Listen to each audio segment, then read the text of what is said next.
آج ویو 360 میں کیا سعودی عرب مسلم دنیا میں ایک لیڈر کا رول مؤثر طور پر ادا کر رہا ہے؟ امریکہ کے صدارتی انتخابات میں خواتین ووٹرز کی اہمیت۔ آن لائن میں دو ماڈل ہیں، ایک سنکرونس ہے، سنکرونس۔ سنکرونس کا مطلب یہ ہے کہ ٹیچر اور بچہ ساتھ ساتھ بیٹھے ہوں گے، جیسے زوم ہے، جیسے مائکروسافٹ ٹیمز ہے۔ زیادہ تر 90% پاکستان میں آن لائن ایجوکیشن جو رائج ہے اس وقت، وہ اسی ماڈل پر رائج ہے۔ اور پاکستان میں آن لائن تعلیم کے مسائل کیا ریکارڈڈ لیکچرز حل ثابت ہو سکتے ہیں؟ وائس آف امریکہ واشنگٹن سے آپ سب کو خوش آمدید۔ آپ دیکھ رہے ہیں پروگرام ویو 360، میں ہوں اسد اللہ خالد۔ مسلم دنیا میں سعودی عرب کا ایک اہم اور منفرد مقام ہے، اور مسلم دنیا سے باہر بھی اسے ایک اہم قوت کے طور پر دیکھا جاتا ہے۔ مگر جب بات آتی ہے دنیا کے مختلف خطوں میں مسلمانوں کو درپیش دیرینہ مسائل کی، تو سعودی عرب کی کارکردگی پر سخت تنقید بھی کی جاتی ہے۔ متحدہ عرب امارات اور اسرائیل کے درمیان سفارتی تعلقات کے قیام پر سعودی عرب خاموش ہے، اور فلسطینیوں کو شکایت یہ ہے کہ ان کے دیرینہ مسئلے کو بھلایا جا رہا ہے۔ کشمیر کے معاملے پر پاکستانی قیادت کا اسلامی تعاون کی تنظیم سے گلہ سعودی عرب پر تنقید کے طور پر دیکھا گیا، مگر کشمیر کے مسئلے کے حل کی کوششوں میں سعودی عرب کا کوئی مؤثر کردار نظر نہیں آتا۔ ایسی ہی صورتحال ہمیں روہنگیا بحران میں بھی نظر آئی۔ سعودی عرب پناہ گزینوں کے لیے امداد تو بھیجتا رہا، مگر میانمار کو پالیسیاں بدلنے پر آمادہ نہیں کر پایا۔ اور جب بات آتی ہے چین کے ویغور مسلمانوں کی، تو نہ صرف سعودی قیادت خاموش ہے، بلکہ چین کے انسانی حقوق کے ریکارڈ کی تعریف بھی کر چکی۔ پاکستان کے chief of army staff general Bajwa کا دورہ سعودی عرب کے ساتھ تعلقات میں گرمجوشی پیدا کرنے کی کوشش کے طور پر دیکھا جا رہا ہے۔ لیکن سوال یہ ہے کہ سعودی عرب سے کیا توقعات وابستہ کی جانی چاہیے، اور اس کے اپنے خارجہ پالیسی کے مقاصد ہیں کیا؟ ماہرین کہتے ہیں کہ اس وقت سعودی عرب کی بنیادی ترجیح اندرونی سیاسی مسائل اور معاشی مسائل سے نمٹنا ہے۔ مزید جانتے ہیں ڈیلاویئر یونیورسٹی سے منسلک مسلم دنیا اور امریکہ کے تعلقات کے ماہر ڈاکٹر مقتدر خان کی وائس آف امریکہ کی نقبت ملک کی گفتگو سے۔ سعودی عربیہ کی اہمیت مکہ اور مدینہ کی وجہ سے ضرور ہے مسلمانوں کی نظر میں، لیکن ایسی کوئی شاہ فیصل کے بعد سے انہوں نے ابھی تک ایسی کوئی لیڈرشپ کا مظاہرہ نہیں دیا جس کی ہم تعریف کر سکتے ہیں۔ دوسری چیز یہ ہے کہ سعودی عربیہ اب بہت ہی کمزور ملک بن گیا ہے، اس کی اکنامک سچویشن اتنی اچھی نہیں ہے جو پہلے ہوا کرتی تھی، اور وہ چاہتا ہے کہ ایک قسم سے انٹرنیشنل کمیونٹی جہاں پر پیسہ ہو ان کے ساتھ تعلقات بہتر کرے۔ تو مثال کے طور پہ انڈیا کے ساتھ ابھی انہوں نے کچھ $500 بلین کی اگریمنٹ سائن کی ہیں چند مہینے پہلے یا 2019 میں۔ وہ اس کو ڈسٹرب نہیں کرنا چاہتے کشمیر کے معاملے میں مداخلت کر کے۔ پاکستان میں یہ تاثر ہے کہ جو کشمیر کا معاملہ ہے اس کے اوپر پاکستان اور سعودی عرب کے درمیان کچھ سرد مہری قائم ہوئی۔ دوسری طرف ہم نے دیکھا کہ یمن کی جنگ کے معاملے پہ بھی دونوں ملکوں کے درمیان کچھ دوری پیدا ہوئی۔ تو ایسے میں آپ کیا سمجھتے ہیں کہ سعودی عرب اور پاکستان کے جو آپس کے تعلقات ہیں ان کے مقاصد پورے ہو رہے ہیں؟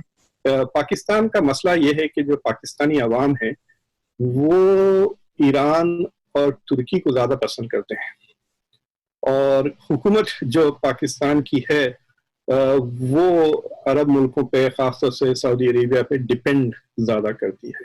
تو ایک قسم سے اکنامک ڈپینڈنس ہے جس کی وجہ سے پاکستان کی خارجہ پالیسی آزاد نہیں ہے سعودی عربیہ کے انفلوئنس سے۔ تو مجھے لگتا کہ Pakistan is going to play this very carefully کہ وہ نہ تو سعودی عرب کو غصے میں لائیں گے اور نہ تو پوری طرح سے اس سٹیپ کی تنقید کریں گے۔ متحدہ عرب امارات اور اسرائیل کے درمیان جو سفارتی تعلقات قائم ہوئے ہیں ابھی حال ہی میں، اس پہ بھی سعودی عرب کی طرف سے خاموشی ہے، اور دوسری طرف ہم دیکھتے ہیں کہ یو اے ای پہ سعودی عرب کا انفلوئنس یا اثر و رسوخ بھی ہے۔ تو ایسے میں آپ سعودی عرب کا رول اس معاملے میں کیا دیکھ رہے ہیں؟ یہ بڑی دلچسپ بات ہے کہ سعودی عربیہ نے ابھی تک کوئی بیان نہیں دیا، یا تو فیور میں یا اس طریقے کے خلاف۔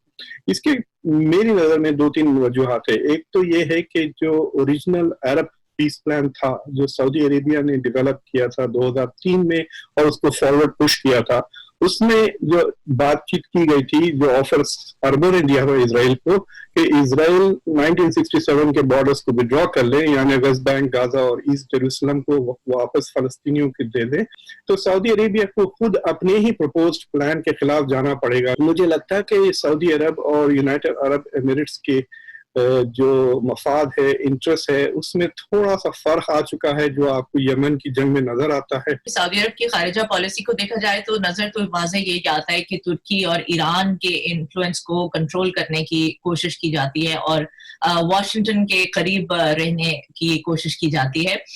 تو ایسے میں آپ کیا سمجھتے ہیں کہ سعودی عرب کی جو لیڈرشپ پوزیشن ہے یا اس کی جو سیکیورٹی ہے وہ اس سے مضبوط ہوتی ہے یا اس کے اوپر دباؤ پڑتا ہے؟ سعودی عربیہ کی کوئی خارجہ پالیسی ہے ہی نہیں. سعودی عربیہ کی نہ تو خارجہ پالیسی ہے نہ ڈومیسٹک پالیسی ہے, ان کی بس ریجیم پروٹیکشن پالیسی ہے. ان کی ایک ہی پالیسی ہے جو جس طرح کی حکومت سعودی عربیہ میں ہے اس کو مستقبل میں پروموٹ کیا جائے اور اس کو سسٹین کیا جائے. اس میں تھرڈ ورلڈ اسٹڈیز کے اسکالرز اس کو اومنی بیلنسنگ کہتے ہیں, یعنی جو ریجیم ٹائپ ہے اس کو پروٹیکٹ کرنے کے لیے جو بھی تھریٹس ہو, یا وہ تھریٹس باہر سے آ رہے ہوں یا وہ تھریٹس انٹرنلی آ رہے ہوں, اس کو وہ بیلنس کرنے کی کوشش کرتے ہیں. تو سعودی عربیہ بس یہی کر رہا ہے پچھلے 20-25 سال سے, یہاں تک کہ MBS نے وہ امپورٹنٹ پلر جو سعودی گورنمنٹ کا تھا, وہابیت یا وہابی اسلام, اس کو بھی انہوں نے ابینڈن کر دیا ہے صرف رجیم کو پروٹیکٹ کرنے کے لیے. امریکہ میں صدارتی انتخابات کے حوالے سے اہم معلومات کے لیے اور دنیا بھر کی اہم ترین معلومات کے لیے آپ آ سکتے ہیں ہماری ویب سائٹ urduvoa.com پر. فیس بک پہ ہمارا پیج ہے facebook.com/VOA Urdu. ٹویٹر اور انسٹاگرام پہ ہمارا ہینڈل ہے @urduvoa. امریکہ کے صدارتی انتخابات میں خواتین کا ووٹ خاص اہمیت رکھتا ہے اور اس کی بڑی وجہ یہ ہے کہ مردوں کے مقابلے میں خواتین کی زیادہ بڑی تعداد یہاں ووٹ ڈالتی ہے. Centre for American women in politics کے مرتب کردہ ڈیٹا کے مطابق 1980 کے بعد سے خواتین کا ووٹ ڈالنے کا تناسب بھی مردوں سے زیادہ رہا ہے اور لاکھوں کے فرق سے تعداد بھی زیادہ ہوتی ہے. اس ہفتے امریکہ میں خواتین کو ووٹ ڈالنے کا حق حاصل کیے 100 سال مکمل ہو گئے ہیں. اس تاریخی جدوجہد اور آج کی امریکی خواتین پر اس کے اثرات کے بارے میں دیکھتے ہیں اس رپورٹ میں. 19ویں صدی کے اختتام اور 20ویں صدی کے آغاز میں امریکہ بھر میں حقوق نسواں کی حامی خواتین نے ایک مشکل اور طویل جنگ لڑی. ان خواتین کو طنز اور تضحیک کا نشانہ بنایا گیا. سن 1848 میں نیو یارک میں سینیکا فالز کنونشن میں اس تحریک کی بنیاد رکھی گئی اور ایک دستاویز تیار کی گئی جس میں خواتین کے لیے مردوں کے مساوی حقوق اور ووٹ کے حق کا مطالبہ کیا گیا.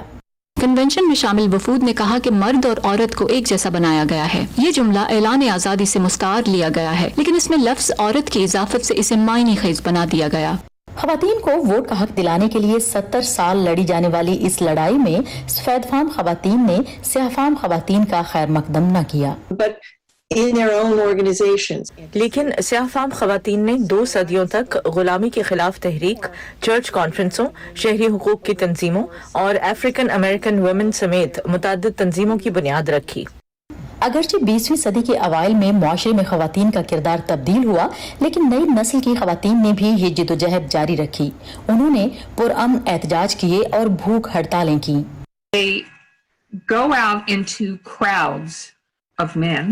وہ دوپہر میں کھانے کے وقفے کے دوران فیکٹریوں کے دروازوں کے سامنے چھوٹے چھوٹے سٹولوں پر کھڑے ہو کر عورتوں کے حق رائے دہی کے لیے مردوں کو راغب کرنے کے لیے عوام میں تقریر کرتی. صدر ووڈرو ولسن نے سن 1918 میں خواتین کے حق رائے دہی کی جانب اپنا موقف مثبت طور پر بدلا اور پھر 2 سال بعد آئین میں ترمیم کی توثیق کر دی گئی.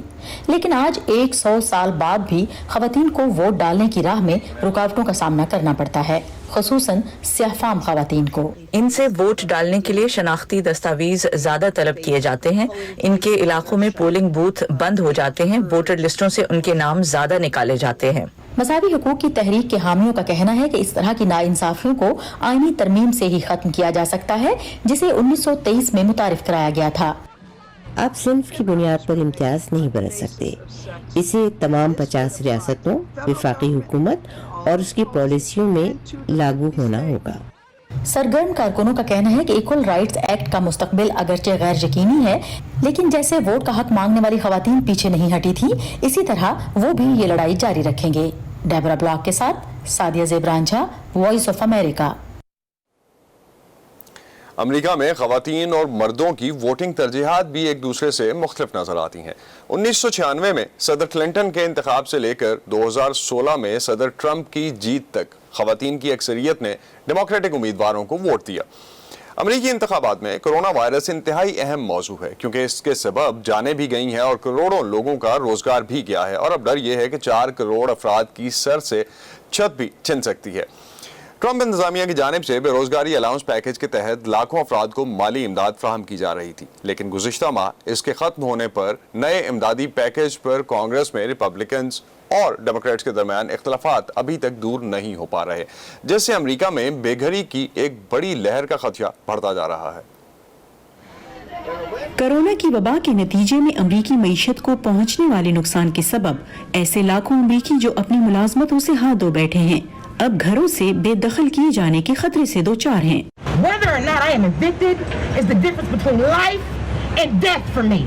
टियाना कॉर्वेल इस एहसास से अच्छी तरह वाकिफ हैं। गुज़िश्ता बरस उन्हें ऐसे हालात में घर से बेदखल होना पड़ा जब उनकी नौकरी चली गई और वो ओवेरियन कैंसर का इलाज करा रही थी।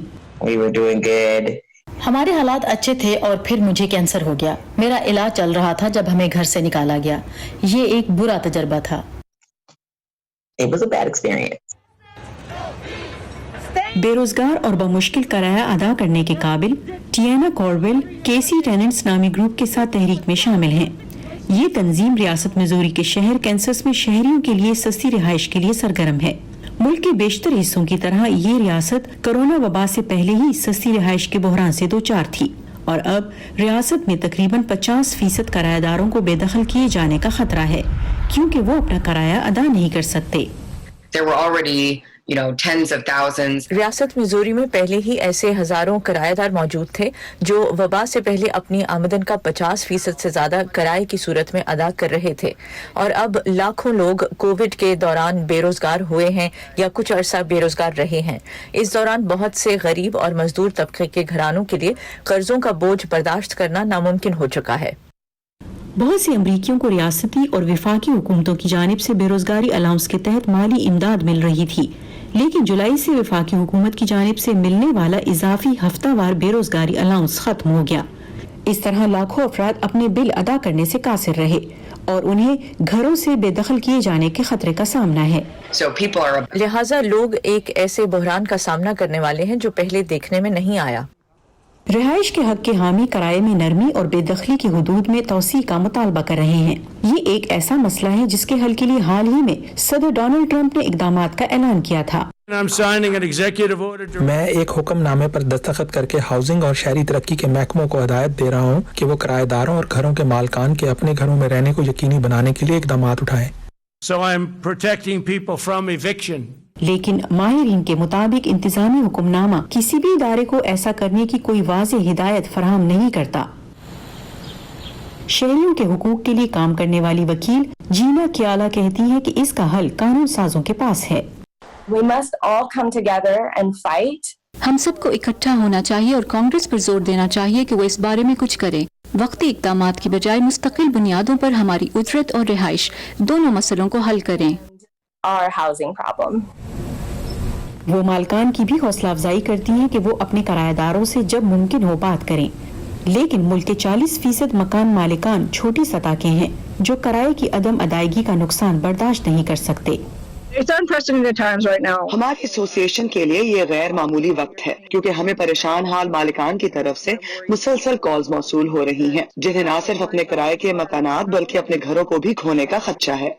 नॉर्थ कैरोलिना की मालिक मकान कैथी फिलिप्स आमदन के लिए अपनी 10 किराए की जायदादों पर इन्हिसार करती हैं।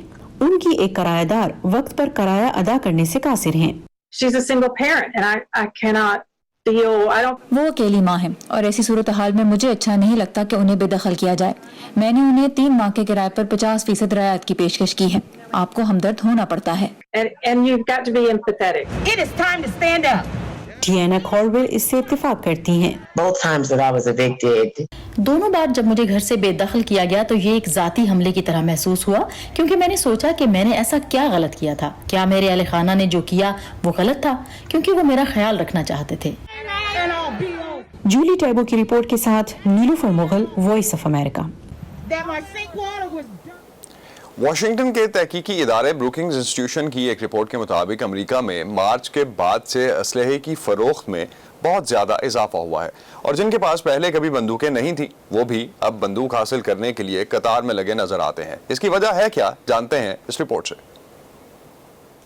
शूटिंग रेंज के इंस्ट्रक्टर सैम बार्बोकॉफ शूटिंग गैलरी में एक मसरूफ दिन के बाद गन्स खाली कर रहे हैं। ये सब गन्स तरबियत के लिए हैं, मगर वो हर वक्त अपनी गन अपने साथ रखते हैं। सैम का ख्याल है कि अगर आपके पास असलहा है तो आपको उसे तैयार रखना चाहिए। जरा तसव्वुर करें कि कोई आपके घर में घुसने की कोशिश कर रहा है और आप कहें कि रुको, मुझे अपनी तिजोरी खोलने दो। नहीं, गन हमेशा आपके पास होनी चाहिए।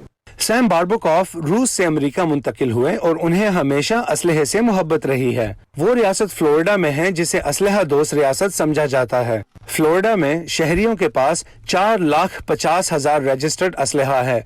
टेक्सास के बाद ये दूसरी रियासत है जहां लोगों के पास सबसे ज्यादा असलहा है। ताहम हाल ही में असलहा दोस्त समझी जाने वाली इस रियासत में भी हथियारों की फरोख्त में इजाफा देखने में आया है। ये रुझान मार्च से देखने में आया है। ऐसा पूरे अमेरिका में हो रहा है। मुल्क भर में शहरी बड़ी तादाद में असलहा खरीद रहे हैं।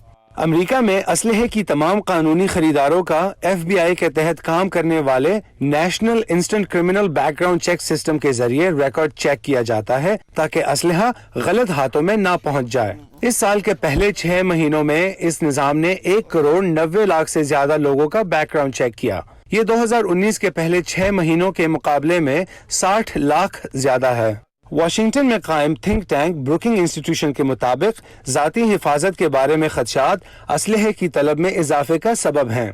इंस्टीट्यूट की एक रिपोर्ट का कहना है कि मार्च में खरीदारों ने कोविड और मुआशी बदहाली के बारे में तशवीश का इजहार किया। इस रिपोर्ट के मुसन्निफीन का कहना है कि अभी हाल ही में इन्हीं खदशात और जॉर्ज फ्लॉयड की हलाकत से शुरू होने वाली नस्ली नाइंसाफी के खिलाफ मुजाहिरों के नतीजे में हथियारों की खरीद में नुमाया इजाफा देखा गया।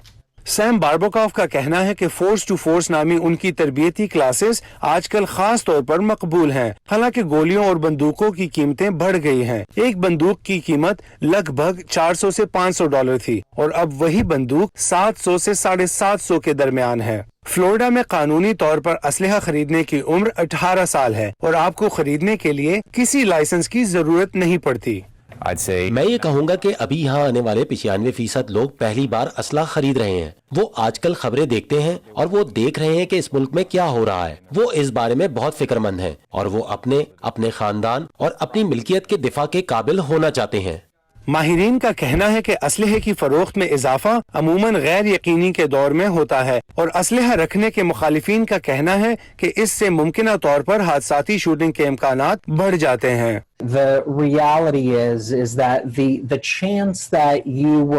हकीकत ये है कि इस बात का इंतहाई कम इम्कान है कि आप अपने और अपने खानदान के दिफा के लिए कभी कोई असलहा इस्तेमाल करेंगे। मेरे ख्याल में आदाद शुमार के मुताबिक सिर्फ 0.2% वाक़यात में ऐसा हुआ है, जबकि इस बात का इम्कान 300 से 500% ज्यादा है कि एक बार आप अपने घर में गन ले आएं तो आप उसे अपने या अपने अजीजों के खिलाफ इस्तेमाल करते हैं। इन तमाम खतरात के बावजूद हथियारों और गोलियों की फरोख्त में रिकॉर्ड इजाफा जारी है। एलिना वुल्फ के साथ Imran Jadoon, voice of America.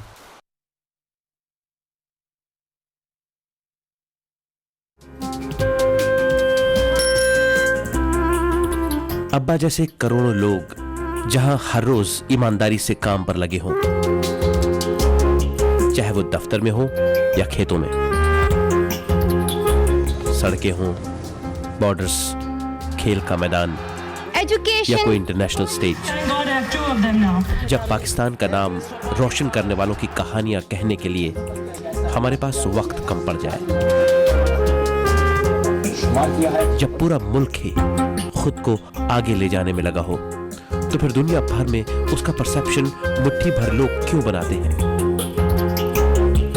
We are almost there, but not there yet. लगता है थोड़ी मेहनत और करनी होगी हमें भी। व्यू 360 सिर्फ आज न्यूज़ पर।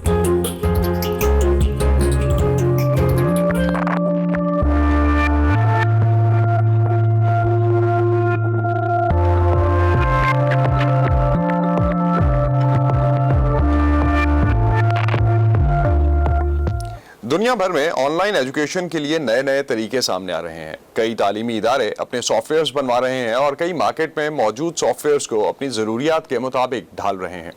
लेकिन क्या ये ऑनलाइन क्लासेस या लेक्चर्स मामूल की क्लासेस का नेमल बदल हो सकते हैं?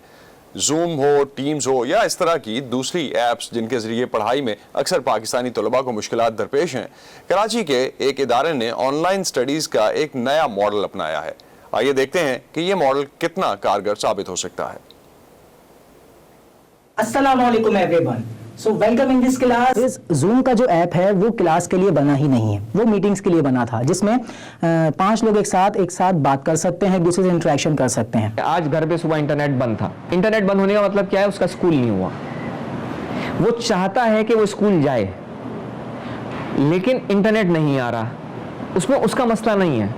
आपने नेगेटिव से कनेक्ट किया, यहाँ पे आपने पॉजिटिव से कनेक्ट। हमने लर्निंग पिच ने, हमारा पहले ये काम नहीं था, हम सिर्फ बच्चों को हेल्प करते थे, लेकिन जब ये पेंडेमिक आया तो अब हम इस वक्त स्कूल्स को हेल्प कर रहे हैं और हम बड़ी तादाद में स्कूल्स को लर्निंग मैनेजमेंट सिस्टम पे लेके आ रहे हैं, जहाँ पे टीचर बच्चे को देखते हुए लिख रहा है, पढ़ा रहा है, उसको देख रहा है। होल्स होंगे, बेस्ट ये होगा कि आप लेक्चर जो है वो बच्चे को रिकॉर्ड करके दें। हम ये नहीं कह रहे कि आप लर्निंग क्लास इस्तेमाल करें, लेकिन फिर भी आप रिकॉर्डेड लेक्चर्स दें, क्योंकि जो आपसे स्टूडेंट पढ़ रहा है बाज़ औक़ात वहाँ लाइट चली जाती है, नेट इशू आ जाता है, आवाज़ समझ नहीं आती। लेकिन अगर रिकॉर्डेड लेक्चर होगा किसी वेबसाइट के ऊपर, किसी ग्रुप के अंदर, तो वो अपने लिहाज से, अपनी आसानी के लिहाज से, टाइम की अवेलेबिलिटी के लिहाज से वो उसे देख सकता है। क्योंकि यहाँ पे इलेक्ट्रॉन लूज हो रहे हैं, इलेक्ट्रोलिसिस प्रोसेस, और इसके पीछे रीजन क्या है? देखिए, ऑनलाइन में 2 मॉडल हैं, एक सिंक्रोनस है, एसिंक्रोनस। सिंक्रोनस का मतलब ये है कि टीचर और बच्चा साथ साथ बैठे होंगे, जैसे जूम है, जैसे माइक्रोसॉफ्ट टीम्स है। ज़्यादातर 90% पाकिस्तान में ऑनलाइन एजुकेशन जो राइज है इस वक्त, वो इसी मॉडल पर राइज है, जहाँ पे बच्चे और टीचर का जागना, उठना, बैठना और लाइट की मौजूदगी, हर चीज़ ज़रूरी है। लेकिन आप जानते हैं कि कितने मसाइल हैं इसकी वजह से। इसके मुकाबले में जो दूसरी टेक्नोलॉजी है वो है एसिंक्रोनस। उस पे मतलब ये है कि टीचर अपने लेक्चर को अपनी सहूलत के एतबार से रिकॉर्ड करवाता है, बच्चा अपनी सहूलत के एतबार से उन लेक्चर को किसी भी वक्त किसी भी जगह देख सकता है। वो हमारे पास आइंस की फॉर्म में आ जाता है। जो हम क्लासरूम मेथड फॉलो करते हुए आ रहे हैं वो मेथड है बहुत अच्छा, इंटरेस्टिंग है, टीचर के साथ में 1-to-1 बात हो रही होती है, लेकिन साथ ही साथ हम फिर वहाँ पे बैक पे चले जाते हैं। मतलब टीचर का बैक होता है और टीचर ज़्यादातर जो है ना वो बच्चे से वैसे आई कांटेक्ट नहीं करवा पाता। जिस तरह का अभी सिनारियो चल रहा है ना, उसमें तो ये बेस्ट सॉल्यूशन हो जाएगा। हमारे पास बहुत बड़ी टीम है इसकी। एक टीचर जो सामने खड़े होकर पढ़ा रहा होता है, हमारे पास कोई 20-25 लोग होते हैं जो उसका पीछे कंटेंट पूरा लिखते हैं। हमारे सारे लेक्चर उर्दू में होते हैं, जो जिस तरह हम बात कर रहे हैं, ताकि बच्चा उसको बेहतर तौर पे समझ पाए। और हर लेक्चर की तादाद जो होती है वो 10 मिनट जो है वो तकरीबन होती है, इससे ज़्यादा नहीं होती। Application of voltage. ये था आज का व्यू 360। स्टे सेफ और आप हमें अपने फीडबैक से आगाह कर सकते हैं facebook.com/VOA उर्दू के पेज पर। ट्विटर और इंस्टाग्राम पे हमारा हैंडल है @urduvoa। अब तक के लिए इतना ही। असदुल्लाह खालिद को इजाजत दीजिए। खुदा हाफिज।